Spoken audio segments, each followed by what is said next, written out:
Vikrmarbhuvasvascha Vikrmarbhuvasvascha Shemasya saranasya cha Hemasya saranasya cha Sarvakama varasyapi Sarvakarmavarasyapi Parischarana aspedam Parishcharana asvasya Vikrmarbhuvasvascha Vikrmarbhuvasvascha Shemasya saranasya cha Hemasya saranasya cha Sarvakama varasyapi Sarvakarmavarasyapi Parisharana aspedam Parishcharana asvasya Vikrmarbhuvasvascha Vikrmarbhuvasvascha Shemasya saranasya cha Shemasya saranasya cha Sarvakama varasyapi Sarvakarmavarasyapi Parisharana aspedam Parishcharana asvasya. Thanks. Vikrmarbhuvasvascha Vikrmarbhuvasvascha Shemasya saranasya cha Shemasya saranasya cha Sarvakama varasyapi Sarvakarmavarasyapi Parisharana aspedam Parishcharana asvasya. Okay, that's everyone. Word for word. Vikrama, forward steps. Bhuva, of the lower and upper planets. Swaha, as well as of heaven. As well as of heaven. Cha, also. Chemasya, of protection of what we have. Sharanasya, of fearlessness. Cha, also. Sarvakama, all that we need. Varasya, of all benedictions. Api, exactly. Hare, of the Lord. Charanaha, of the lotus feet. Aspadam, shelter. Translation. Thus the forward steps of the Lord are the shelter for the upper, lower, and heavenly planets, as well as for all that we need. His lotus feet serve as protection from all kinds of fear. Purport by His Divine Grace, A.C. Bhaktivedanta Swami Prabhupada, Srila Prabhupada Ki Jai. For absolute protection from all sorts of fear, as well as for all our needs for life, we must take shelter of the lotus feet of the Lord, not only in this planet, but also in all the upper, lower, and heavenly planets. This absolute dependence on the lotus feet of the Lord is called pure devotional service and is directly hinted at within this passage. No one should have any kind of doubt in this matter, nor should one be inclined to seek the help of any other demigods, because all of them are dependent on him only. Everyone except the Lord himself is dependent on the mercy of the Lord. Even the all-pervading Supersoul is also dependent on the supreme aspect of Bhagavan, the personality of Godhead. Guru Maharaj, would you like to speak anything in regards to this verse this morning?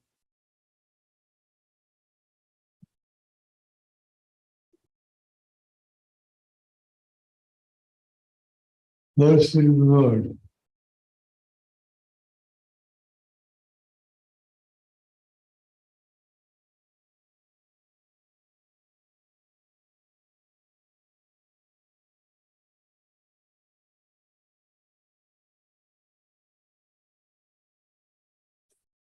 trace out who's giving the protection.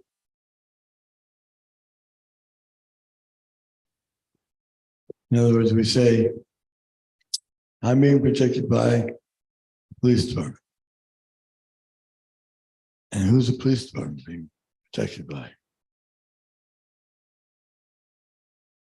Someone might say, police department is being protected by the Army.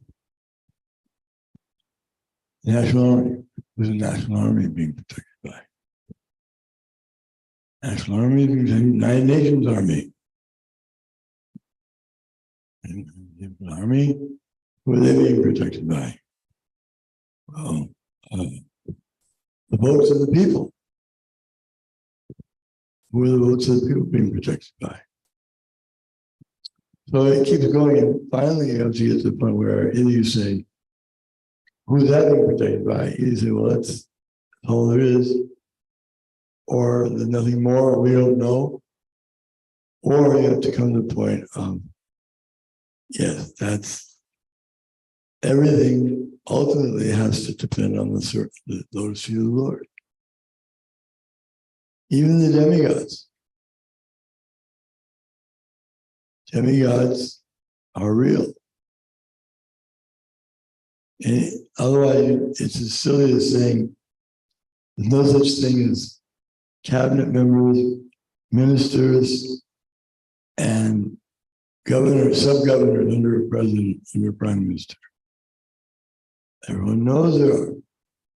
When he comes in to office, he has a whole administration team, very large team, to make sure that all the things are executed properly. But why should we think, how logical is it to think that the material world taken in its entirety has no person in charge? Ultimately, the highest authority is Krishna. It's like we say, highest authority in the nation would be the president or the prime minister, king.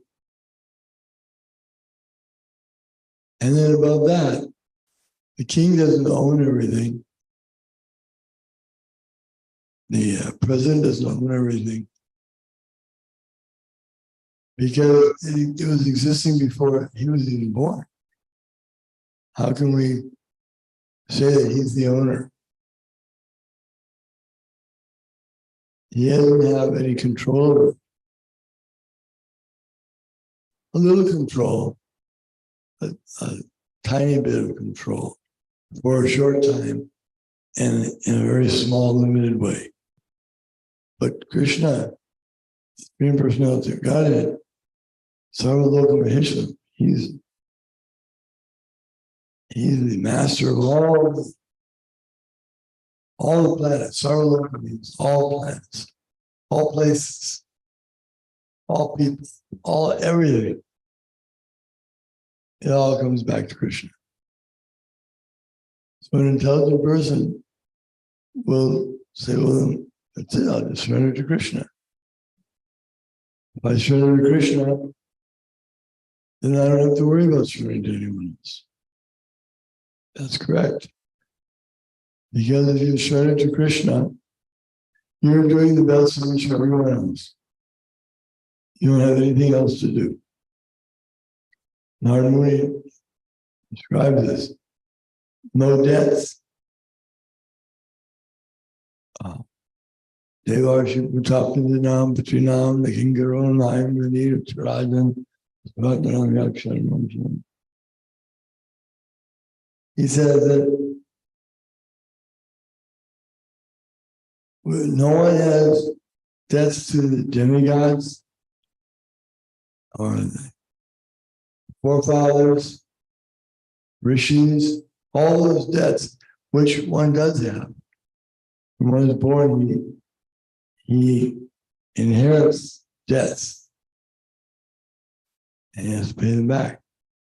But if he surrenders to Krishna, then all his debts are absolved. As Krishna says, Sarva Dharma, Parityajya Mamekam Sharanam Vraja. You take shelter of me, you surrender to me, I'll free you from all reactions to your sinful activities. Only Krishna can do that. No one else can say that. Brahma can't say it, and Shiva can't say it. But Krishna can say it, and he does say it. This is for everyone to hear. And therefore, those who worship demigods, according to Bhagavad Gita, are less intelligent. They're not fully in knowledge. Worshipping demigods or material things is recommended for those who are not very intelligent. For those who have material desires, they just have to have them. Then they're given a recommendation. All right, you want to have these things? Do it through the Vedic system.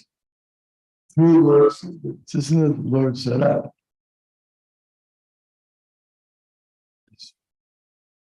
This Chaturvarna set by Krishna. So by doing that, by following the Vedic system, worshiping the demigod, it's good. Because the less intelligent learn to get faith in the Lord's system. And by doing that, by worshiping the demigod, then they get the results quickly. Quickly they get results. Then they get more faith. Well, this is a good system. It works. Worship a demigod, you get what you want. Quickly. So then they start worshiping demigods. And then, as they're worshiping demigods, the demigods are very intelligent. So the demigods are good devotees. So they will help the living entities who are worshiping them to understand that there is Krishna, just like when Narada asked Brahma, Brahma is the chief demigod in the universe. He said, is there anyone above him? He said, yes. He didn't lie to him. Sometimes the demigods become bewildered by their power. Indra is characteristic of doing that sometimes. So much so that he even dares to challenge Krishna. He gets so carried away, so intoxicated with his power, that he thinks he can defeat Krishna. So he takes him on. Krishna plays him like a father playing with his little child. Not going to hurt him. But he plays with him. But there's no question of being defeated by that little child. There's no question of Krishna being defeated by Indra or Indra's father or father-in-law. Krishna is all fear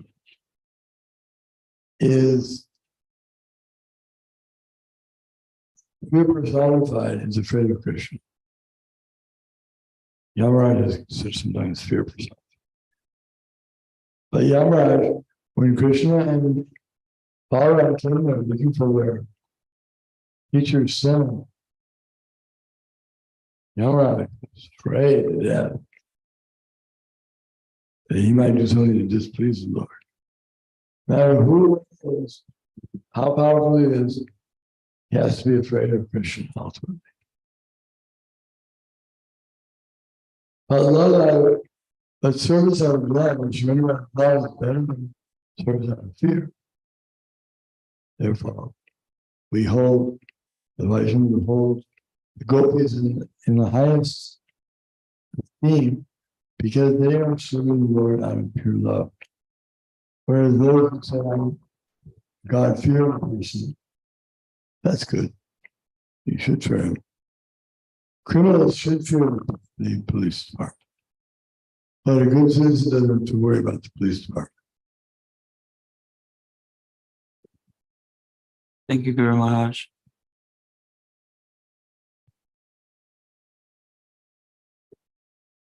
Om Jnanatvam Dasya Jananjana Shalakaya Chakshuram Manitam Yena Tasmai Shri Gurave Namaha.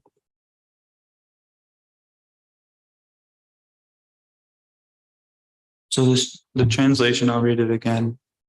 Thus the forward steps of the Lord are the shelter for the upper, lower, and heavenly planets, as well for all that we need. His lotus feet serve as protection from all kinds of fear.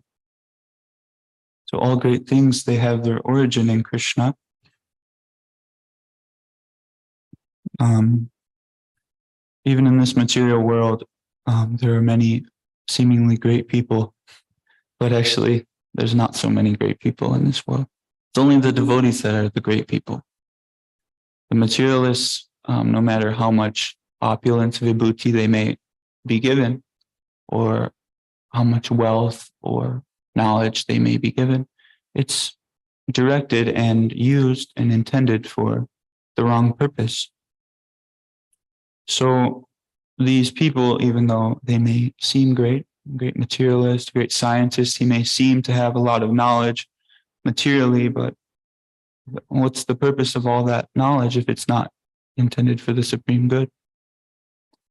When Lord Chaitanya was a boy, he was studying grammar. He was indeed teaching grammar. And when the Vaishnavas would come across him and see his level of intelligence and the opulence that he had on his body, his body it had all the markings of the supreme being. So indeed, when the Vaishnavas would see that this great personality is teaching grammar to young students, they informed him time and time again, what is the use of all this knowledge if you're not, using it for the greatest good?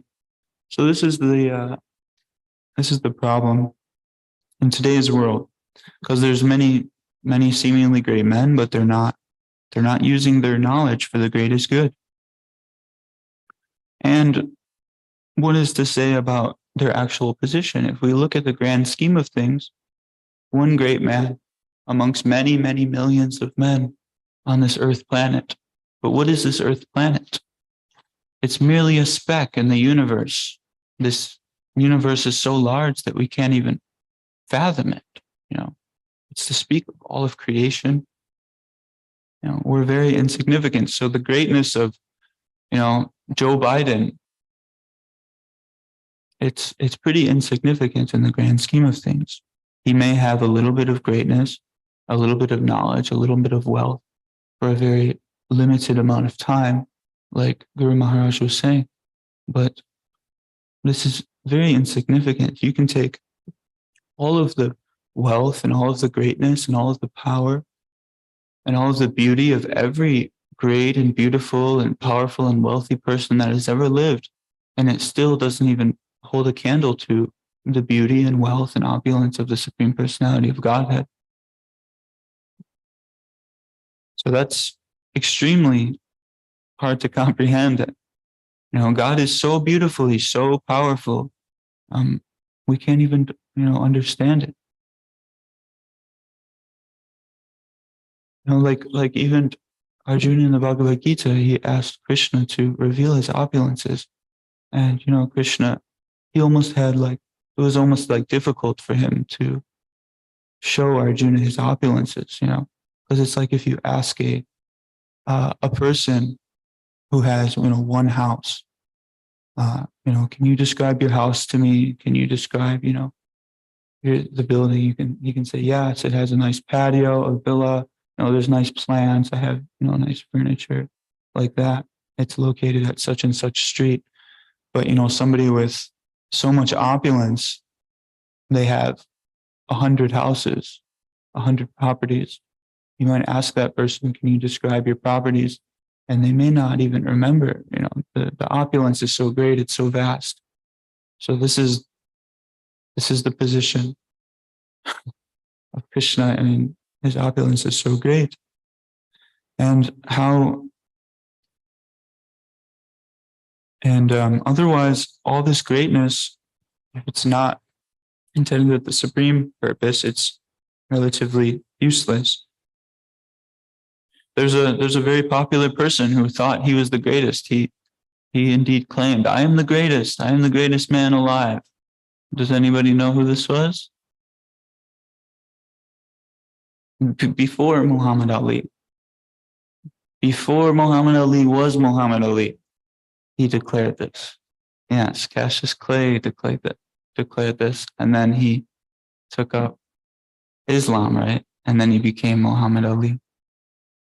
Yeah, he thought he was the greatest, and when Muhammad Ali took up Islam, he publicly announced in a speech that I misspoke when I said that I was the greatest, because actually now I know that the greatest is Allah. So he actually ended up giving credit where it's due. And why did he think he was the greatest? Well, he was great at punching other people's faces in and avoiding getting his own face punched in, right? Float like a butterfly, sting like a bee. He could float like a butterfly. He could avoid getting his own face punched in, and he could punch others. And this gave him some feeling of superiority or greatness because he was able to defeat his opponent. But this greatness or this feeling of superiority, it's only temporary, because we see now Muhammad Ali, he still doesn't hold that position of the greatest fighter. His time has passed because it's temporary. He had his time where he had some greatness, and that time is past, as does anything else. Or another person who was said to be great, Christopher Columbus. There's a purport where Srila Prabhupada mentions Christopher Columbus, and Christopher Columbus, he was given the title of the person who discovered the United States, although he was not the first person to see the United States by any means. There were all kinds of people who populated the United States before he was there. But because in that time, nothing else mattered but the opinion or of a white man, no white man had seen this country, so he was the first one to seemingly see it. So he was awarded this title of founding the United States. So this title, this opulence that was awarded to Christopher Columbus, it was only given by Krishna, nobody else. It's not that he really did anything special. It was just a little award from the Lord. So all materialistic people, they have this desire for greatness. And some men, they are indeed great, and some men are born great. Some men, they achieve greatness by hard work and dedication to a particular field. But all men are born foolish, indeed. Om Ajnana Turnandasya. Prabhupada, he translates that as being born in the darkness of ignorance. And my spiritual master, he shined the torchlight of knowledge, and he illumined this ignorance. He dispelled it from my consciousness. This is the position of the spiritual master. Shri Guru Charana Padma. Akya Chiteti Korea Aikya, as we sing in the morning, the lotus feet of our spiritual master is the only way by which we can attain pure devotional service. So one may ask, how do I surrender to the lotus feet of Krishna? Well, none other than surrendering to his representative.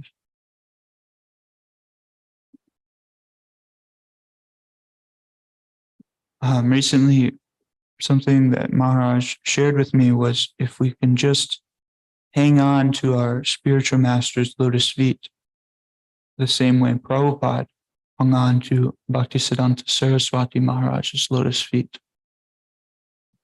then we'll be able to attain this Krishna consciousness. But we have to have that desire, that willingness. It has to be in the forefront of our consciousness, and we have to continue through thick and thin to hang on for dear life. And that's how all of the fears of the material world and all of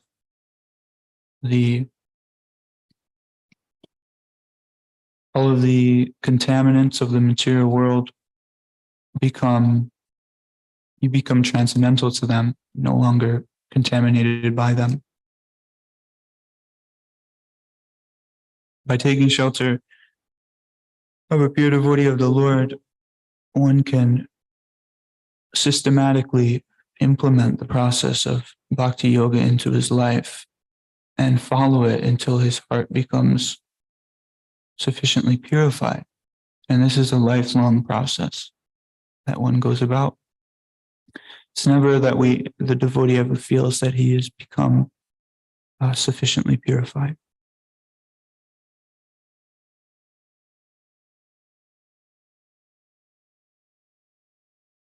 So these leaders in today's society, or anyone who has achieved greatness, the problem is they may have the greatness, but they misuse it. And when you misuse something, you become sinful. So if you're being given some talent or some opulence or something attractive or some wealth, and you use it for Maya, you use it for sense gratification, or you use it for things that aren't intended to glorify the Supreme Personality of Godhead, you wasted it.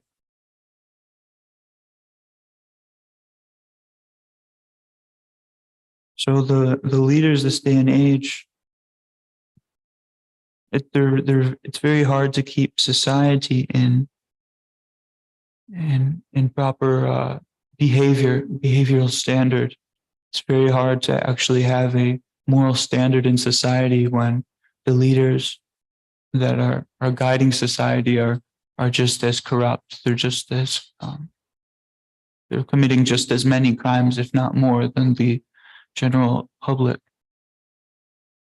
For instance, in India, it's very public that almost all of the main government officials are very corrupt, and they're catching many cases, and but the difference is these big criminals, they put themselves in a position where they start to make the laws. So what they're doing isn't necessarily illegal, because they can change the laws around it or pull strings, or in this way. So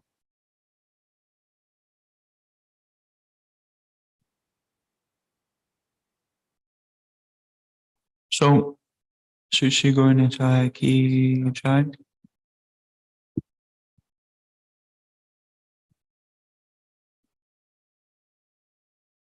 So all of the living entities are dependent on the mercy of the Supreme Personality of Godhead. In fact, the word that's used sometimes for humans is praja. But this is the direct definition for this is all living entities. It's not just the humans. So the Vaishnava, he cares about all living entities. Even in the Vrindavan temple and the temple in Mumbai, Juhu, one may ask why there's trees in the middle of the courtyard in the temple. There's like trees in the middle of the temple. Like, why is this? When they were building the temples, Srila Prabhupada didn't want to cut them down because he had so much respect for those living entities, for the trees.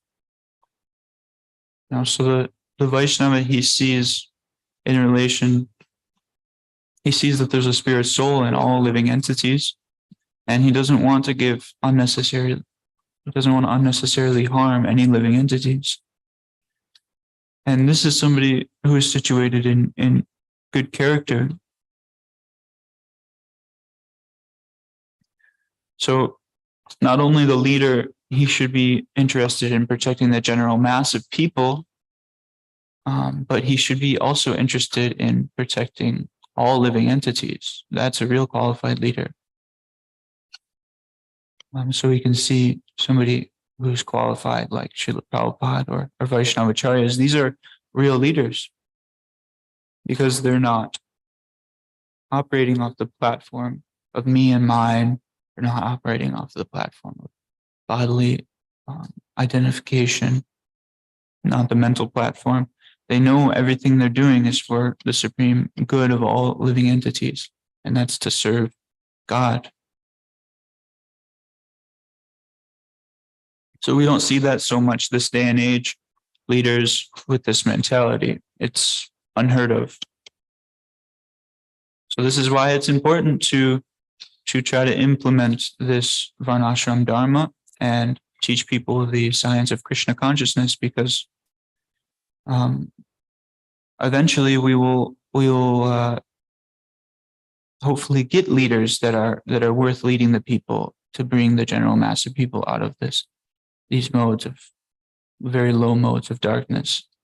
But we're even seeing, I know maybe a year ago, there was a governor appointed and a co-governor of, I forget which state it is, but she took her oath on the Bhagavad Gita, and she was like the very first person who was elected into like a high political position, who was like a member of ISKCON.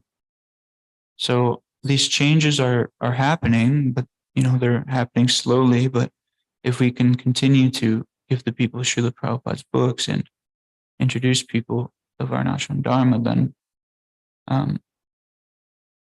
the people who actually have the quality to become a leader will step up, and these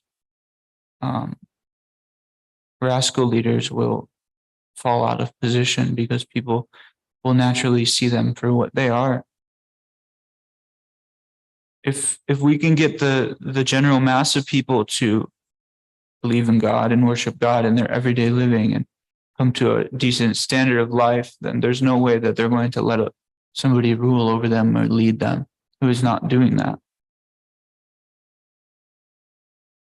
Are there any questions or comments on today's verse? Srimad Bhagavatam ki jai.